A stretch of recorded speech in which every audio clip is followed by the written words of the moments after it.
Hey, welcome back to another episode of Explore the Spectrum. I'm your host, Janetta Bryant, and today we have with us Ariana DeAngelis. Thank you for joining us today. I appreciate your time and helping us know a little bit more about the Autism Project. If I'm remembering some of the different notes well enough, you're a training manager or a training coach of some sort for your team. Tell us, what is the Autism Project?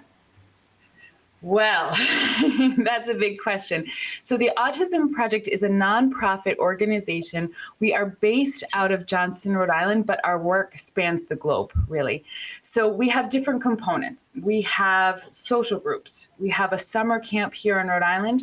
And then nationally and internationally, we have two branches. Our family support team, which is composed entirely of parents and caregivers of now adult children, their children on the autism spectrum, and they work with caregivers, parents, and families across the nation. Anyone who wants to give us a call and be partnered with a family support specialist who's also a community health worker, they can talk about resources, talk about their experience, and strategize and troubleshoot some of the challenges they might be experiencing in the home environment. I, as the training manager, do professional training. And that training has really kind of exploded since the pandemic. So we used to do just training in Rhode Island. We have now trained as far as China and Eswatini in Africa and Sweden and really all over the globe, as well as across the United States. We do training both virtually and in person. And we've also changed some of the content that we talk about as well. So previously, we were focused very much on childhood. On birth up to here in Rhode Island, folks graduate from high school up through the age of 22, potentially. So that was our focus. Our focus was on education. We have since realized that autism spans a person's entire lifespan, and so we should as well. So our work now spans all different types of settings, not just the school environment. We have worked with shelters for folks who are home insecure. We have worked with places where folks are incarcerated. We've worked in all different settings, and it's really been a privilege to learn to support autistic folks across the lifespan and across the community. Wow, that's so impressive. And I know that y'all aren't new to this community. The Autism Project itself, now in its 26th year, y'all have been veterans at this. And so a lot of these parents that I imagine that you partner with may have been a partner of yours or worked with you when their child was 2 or 3, and now they get to be that veteran parent, that trailblazer, as I often call any of our parents that have come before us, to kind of tell us which way to go and how they were able to find results. I mean, obviously the landscape has a lot more on it now than it did 20 years ago, but to be able to access that kind of information is really cool for a lot of the different parents. And I hope that parents that are watching will take you up on talking to them, because they're an invaluable resource, really and truly.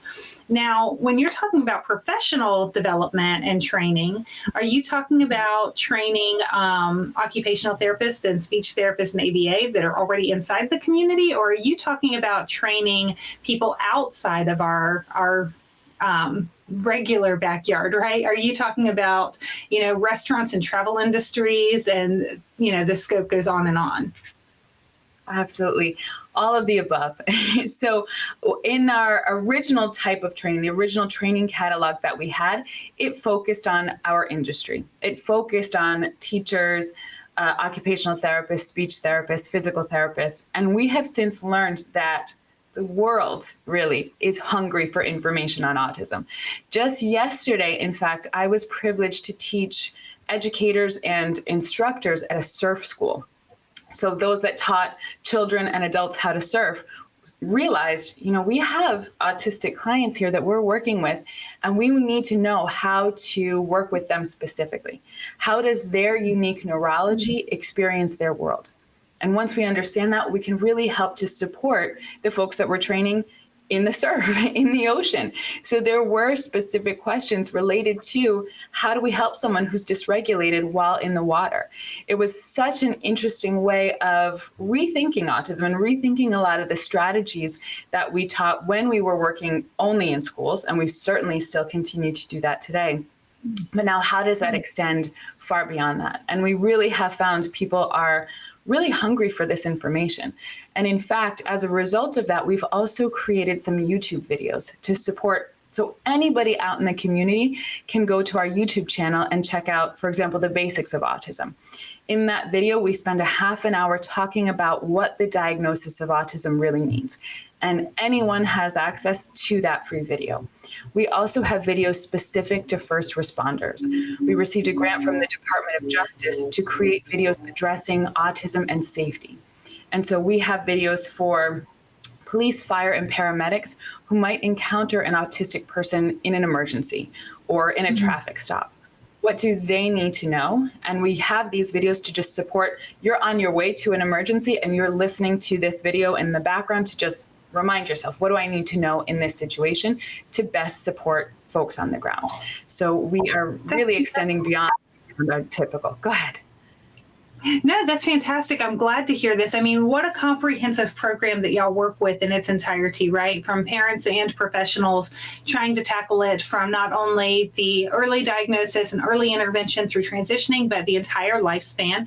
I mean, everything that y'all are working on really ought to be applauded and appreciated. So if somebody's watching right now and they want to get a hold of you, whether it's a parent or a professional, what is the best way for them to get a hold of you? Thank you so much. I would recommend going to our website, www.theautismproject.org. My email address is on there. You're welcome to send me an email. You can also contact our family support team. And one thing that I do want to add, this is absolutely for parents, professionals, also self-advocates. We really incorporate the autistic voice into all of the work that we do. So we have a large community here in Rhode Island of self-advocates that we work with and include in our training. And we're just hoping to increase the size of our community there as well. Oh my gosh, I'm so happy to have chatted with you today and hopefully continue to spread your message a little bit further, because really, I mean, y'all are thinking of it all and you're really trying to do your best to support. And, you know, I mean, we're not having a shortage of kids that are being diagnosed and they're all going to grow up. And so we really need to, you know, empower folks around us to reach out and get the resources you're offering. So thank you so much for joining us today.